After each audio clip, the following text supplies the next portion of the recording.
Сәлем достар. Мен бисер менен хрустальдан мынадай етіп жіңішке цепочка тоқып жатырмын. Мен әлі тоқып біткен жоқпын. Жұмыс барысында сіздерге де көрсете кетейін деп ойладым. Так, бұл цепочканы тоқу үшін біздерге 1,5-2 метр қылып жіпті аламыз.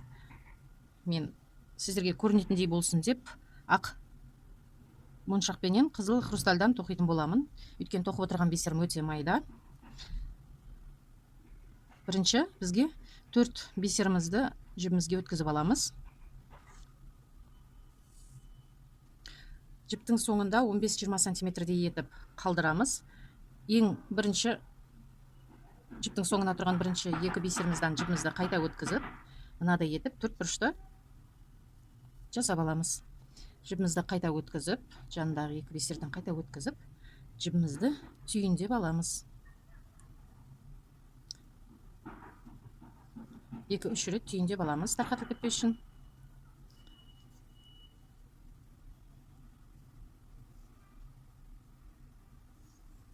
Ары қарай тоқуды бастау үшін түйіннің қасындағы тұрған 2 бисерімізден жіпті өткізіп аламыз. Бізге енді 1 бисер, 1 хрусталь тас және 1 бисер қажет болады. Міне. Осыны жіп шығып тұрған жақтан емес, қарсы беттен өткізетін боламыз.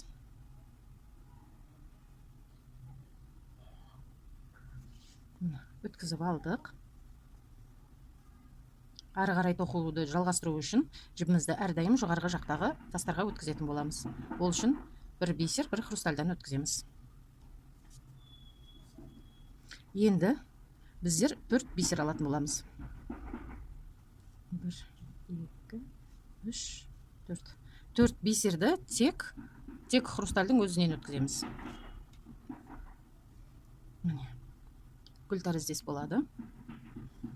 Бұл жерде біз тек 4 бисерімізден емес, 3 бисерімізден, жібіміз хрустальдан шығып тұр, біз жоғары қарай 3 бисерден өтетін боламыз.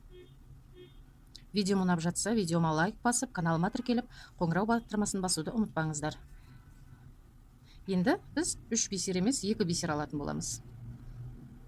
2 бисерді, мына жақтан 1 бисерді қалдырып, ортадағы тұрған 2 бисердің қайта өткізетін боламыз мұны.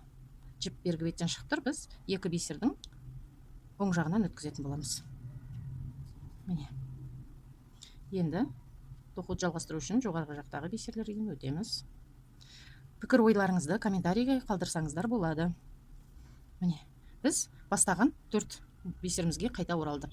Бұдан ары қарай дәл осылай жалғасып кете береді. 1 бисер, 1 хрусталь, 1 бисер.